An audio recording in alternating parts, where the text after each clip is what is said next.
Se propostas de radicais podem acabar perdendo o apoio popular durante processos revolucionários, a grande questão é como radicais podem ainda impor a sua agenda sem correr o risco de provocarem as forças do Estado ou perder o apoio popular. E para isso, uma das figuras mais problemáticas do século XX, Saul Alinsky, estabeleceu as regras para radicais. Método esse que subverteu o Partido Democrata nos Estados Unidos e que, mesmo que indiretamente, tem guiado radicais de esquerda no Ocidente. Por isso, no vídeo de hoje, veremos a obscura figura de Saul Alinsky, o mago negro dos radicais do século XX e XXI, e como ele orientou as percepções de ética e moralidade dos movimentos de esquerda nas décadas seguintes. Mas antes disso, não se esqueça de se inscrever no canal e compartilhar o vídeo com todo mundo que vocês conhecem. Esse é o único canal de geopolítica em português e o seu apoio é fundamental para que eu continue trazendo conteúdo aqui para vocês. Então, não se esqueça de ajudar o canal compartilhando o vídeo e se inscrevendo. O meu nome é Adriano Peta e esse é o Geopolítica Mundial.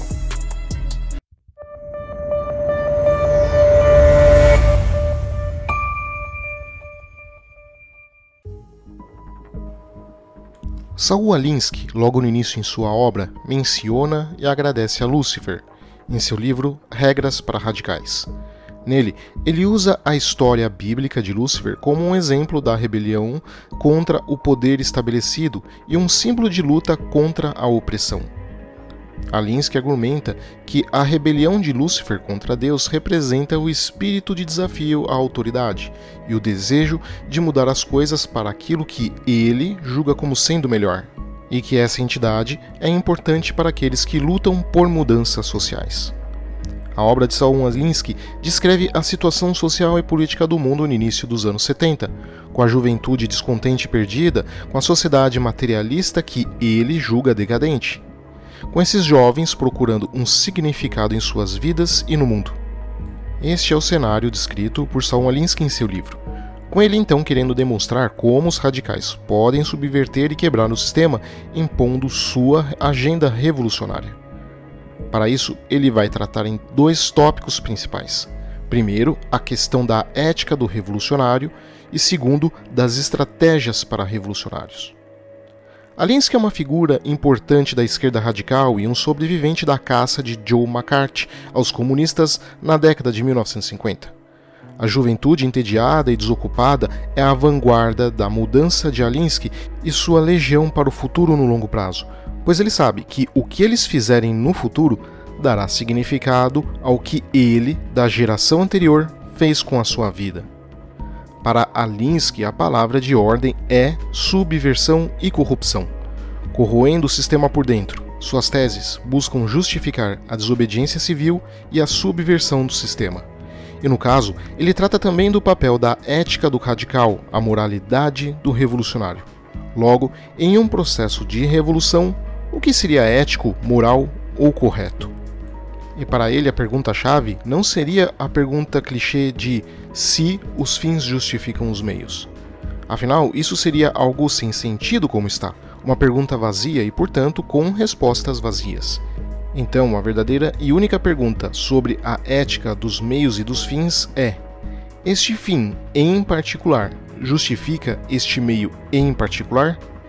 Para ele, existe uma história por trás da vida e como você a vive, que é a história dos meios e dos fins. O fim é o que você quer, e os meios são como você o consegue. Sempre que pensamos em mudanças sociais, surge a questão de meios e fins. O homem de ação enxerga a questão de meios e fins de maneira pragmática e estratégica. Ele não tem outro problema, ele só pensa em seus recursos reais e nas possibilidades de escolha de suas ações. Ele pergunta sobre os fins apenas se eles são alcançáveis e se vale a pena o custo. Sobre os meios, apenas se eles irão funcionar. Dizer que os meios corrompidos corrompem os fins é acreditar na concepção sagrada de fins e princípios. Para ele, o campo de batalha real é corrompido e sangrento em sua própria essência. A vida seria então um processo corrompido a partir do momento em que uma criança aprende a julgar a mãe contra o pai na hora de ir dormir, por exemplo. Aquele que teme a corrupção, teme a vida. Portanto, o revolucionário prático entenderá a afirmação de Goethe, de que a consciência é a virtude dos observadores e não dos agentes de ação. Na ação, não se tem o luxo de uma decisão que seja consistente tanto com a sua consciência individual quanto com o bem-estar da humanidade. A escolha deve ser sempre pelo último. A ação é para a salvação em massa e não para a salvação pessoal do indivíduo. Aquele que sacrifica o bem-estar da massa por sua consciência pessoal tem uma concepção única de salvação pessoal. Ele não se importa o suficiente com as pessoas para ser corrompido por elas. Para ele, então, o radical ideal pensa no coletivo, mas deve ser egoísta e egocêntrico por si só, convicto de sua causa e de sua superioridade moral, estando disposto a se sacrificar e a sacrificar qualquer um que seja necessário pela sua causa. E para atingir os seus objetivos, Alinsky dá literalmente o passo a passo para os radicais lidarem com a questão da ética e da moralidade na revolução. A primeira regra é: a preocupação com a ética dos meios e fins varia inversamente com o interesse pessoal na questão. Ou seja, ele acredita que a preocupação de uma pessoa com a ética dos meios e fins irá variar inversamente com o seu interesse pessoal no assunto. Quando não estamos diretamente envolvidos, nossa moral flui. Todos temos força suficiente para suportar a desgraça dos outros. E isso se aplica à distância do local do conflito. Quanto maior a distância, mais fácil defender a moralidade da questão do que quando estamos diretamente envolvidos. A segunda regra da ética dos meios e fins é que o julgamento da ética dos meios depende da posição política daqueles que estão sendo julgados. Alinsky explica que a forma como a moralidade é vista também irá variar com a posição política do rival. Por exemplo, a resistência durante a ocupação nazista, onde os membros da resistência eram vistos como heróis patrióticos e corajosos, mas para as autoridades de ocupação alemã eram terroristas ilegais. Alinsky também destaca que a Declaração de Independência dos Estados Unidos era vista como um documento glorioso para os colonos, mas como uma afirmação fraudulenta pelos britânicos.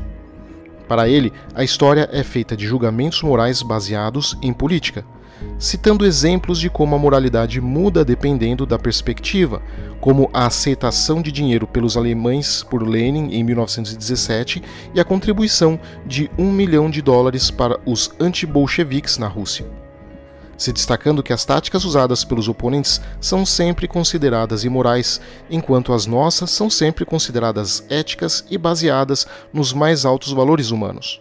Um exemplo dessa moralidade podemos ver na questão da mídia e dos humoristas fazendo piadas, por exemplo, com a Michelle Bolsonaro enquanto ela era a primeira-dama. Mas, por outro lado, quando outras pessoas fazem piadas com Janja, a esposa de Lula, eles consideram isto como machismo. Ou seja, a moralidade da questão não está na própria moral, mas na política por trás dessa moral. A terceira regra da ética dos meios e fins é que na guerra o fim justifica quase todos os meios. Alinsky trata sobre a política de meios e fins na guerra. Ele cita exemplos de líderes que tomaram decisões difíceis e foram além dos regulamentos convencionais para alcançar os seus objetivos. Winston Churchill, por exemplo, não hesitou em se aliar aos soviéticos na luta contra Hitler, mesmo sendo um antissocialista. Já Abraham Lincoln suspendeu o direito de habeas corpus e ignorou o chefe da Justiça dos Estados Unidos em meio à Guerra Civil. Ele acreditava que as cortes civis eram incapazes de lidar com a insubordinação dos civis e justificou o uso de comissões militares para julgar civis como indispensáveis à segurança pública. A mensagem deste trecho é que, em momentos de crise, é necessário tomar decisões drásticas e abandonar algumas convenções para proteger aquilo que o revolucionário julga como sendo o bem maior. A quarta regra diz que o julgamento deve ser feito no contexto da época em que a ação ocorreu e não de qualquer outro ponto de vista cronológico. E ele cita como exemplo a matança de Boston durante a Revolução Americana, onde apenas as atrocidades britânicas, no entanto, não foram o suficiente para convencer as pessoas de que um assassinato havia sido cometido na noite de 5 de março. Havia uma confissão de leito de morte do revolucionário Patrick Carr de que as pessoas da cidade tinham sido os agressores e que os soldados haviam disparado em defesa própria. Os padrões éticos, assim, devem ser elásticos para se esticar com os tempos. Na política, a ética dos meios e fins pode ser entendida pelas regras sugeridas aqui. Portanto, a história é composta de pouco mais do que exemplos, como a posição dos Estados Unidos sobre a liberdade dos mares em 1917 durante a Primeira Guerra Mundial, que era completamente diferente da posição dos mesmos Estados Unidos durante o bloqueio de Cuba em 1962. Ou trazendo para os dias atuais, com os Estados Unidos condenando a China por ameaçar invadir Taiwan, quando os próprios Estados Unidos foram o país que mais invadiu outros países ao longo dos últimos 70 anos. Ou resumindo, o que eu quero só vale quando eu quero. A quinta regra da ética dos meios e fins é que a preocupação com a ética aumenta com o número de meios disponíveis, e vice-versa. Saul Alinsky era um ativista político que acreditava que a ética deve ser avaliada com base no impacto que tem na maioria das pessoas, defendendo assim que as escolhas e ações devem ser baseadas na eficácia e que as questões morais só entram em jogo quando há várias opções igualmente eficientes. No entanto, se houver apenas uma opção, a questão ética não se aplica, pois a ação se torna moralmente correta por padrão. Alinsky assim conta um caso ocorrido com ele próprio, onde ao enfrentar uma grande empresa, ele teve que lidar com a ameaça de exposição pública de uma foto dele no motel com a sua namorada. Mas ao invés de se intimidar, ele decidiu encarar a ameaça respondendo que não tinha nada a esconder e que se a empresa quisesse, poderia expor as fotos. Mas mais tarde, em outro evento, um executivo da empresa veio a ele com provas comprometedoras sobre um líder da oposição, mas Alinsky se recusou a usá-las, pois acreditava que isso seria imoral. Só que ele não fez isso por moralismo, mas por julgar não ser adequado com as circunstâncias da luta que estava travando e por ter outras opções contra aquele líder. Pois ele mesmo admite que, se aquela fosse realmente a única forma de vencer, então sim, ele usaria essas provas sem pensar duas vezes. Alinsky, então, acredita que a prioridade é o impacto na maioria e que perder uma batalha, mesmo com princípios éticos intactos, seria uma forma de imoralidade, já que isso significaria deixar a população que o apoiou sair derrotada. Resumindo, Alinsky acreditava que a ética é uma questão de escolha e que as escolhas devem ser baseadas na eficácia, mas também devem levar em conta o impacto na maioria. Em situações de conflito, ele defendia a necessidade de equilibrar os meios e de evitar ações que possam ser consideradas imorais. A sexta regra é que quanto menos importante o fim a ser desejado, mais se pode dar ao luxo de se envolver em avaliações éticas de meios. Ele acredita que quanto menos importante é o objetivo final a ser alcançado, mais liberdade temos para avaliar a ética das nossas ações para alcançá-lo. Ou seja, quando o objetivo é menos significativo, podemos ser mais rigorosos. Ou seja, quando o objetivo é menos significativo, podemos ser mais rigorosos na avaliação da ética dos meios para atingi-lo, enquanto que, quando o objetivo é mais importante, precisamos ser mais flexíveis em nossas escolhas morais de meios para alcançá-lo. A sétima regra é que geralmente o sucesso ou fracasso são poderosos determinantes da ética.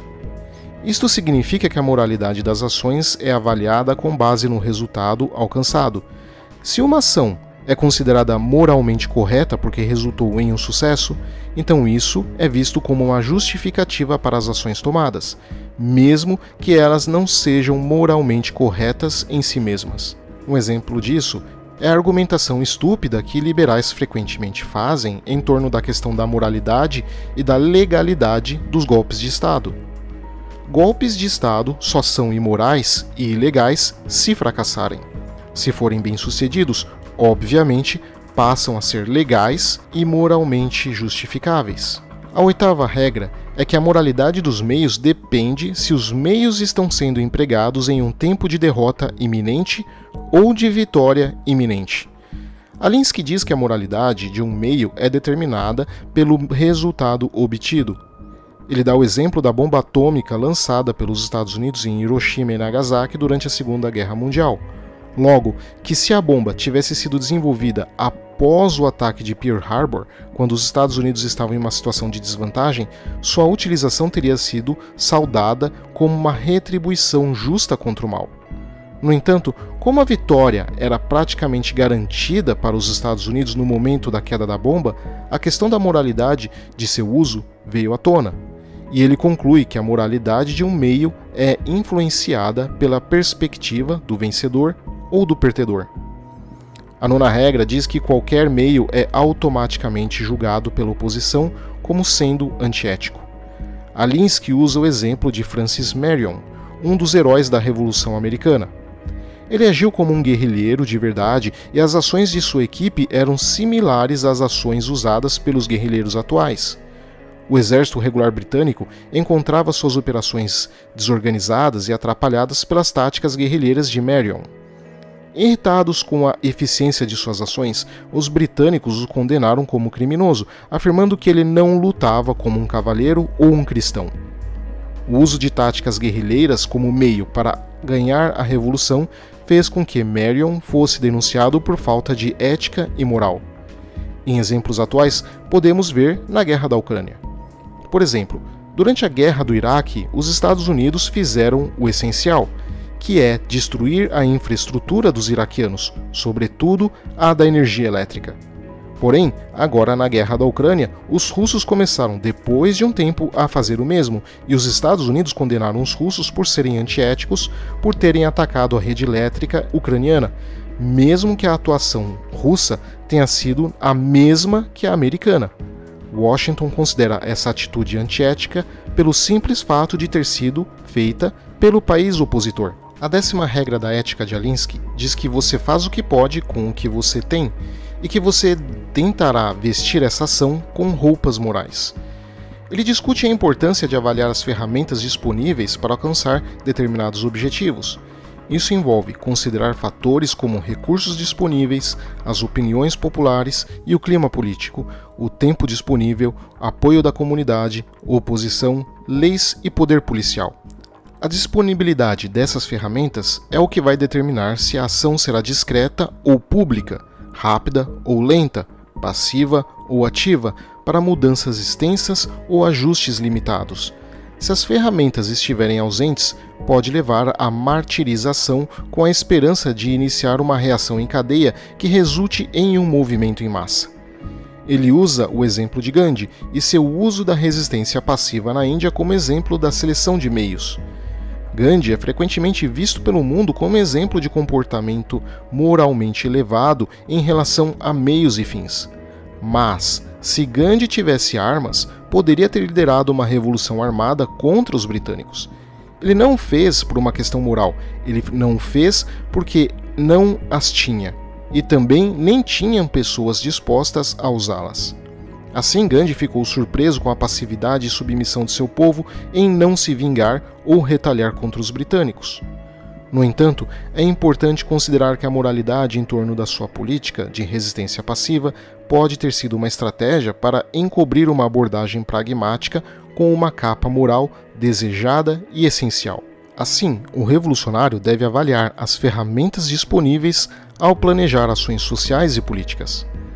A 11ª e última regra da ética dos meios e fins é que os objetivos devem ser expressos em termos gerais como liberdade, igualdade e fraternidade, de o bem-estar comum, busca da felicidade ou pão e paz. Para Alinsky, a relação entre meios e fins na política e na luta por valores em uma sociedade livre e aberta pode fazer com que um fim resulte em outros fins, e que a história é feita de ações que geram novos resultados inesperados. Ele cita como exemplos descobrimentos científicos e resultados práticos. Ele afirma que o verdadeiro problema não é se o fim justifica os meios, mas se esse fim em particular justifica esse meio em particular, argumentando que o organizador ou revolucionário comprometido com uma sociedade livre e aberta está ancorado em uma série de valores elevados, incluindo a base dos ensinamentos das religiões organizadas e valores daquilo que o radical julgar como sendo liberdade, igualdade, justiça e paz. A questão é, não importa se esses valores são verdadeiros ou não, mas o revolucionário deve parecer acreditar nelas. Ele conclui que a democracia não é um fim em si mesma, mas sim o melhor meio político para o radical alcançar esses valores. Logo, radicais que frequentemente falam na defesa da democracia, na verdade, não se importam com a democracia.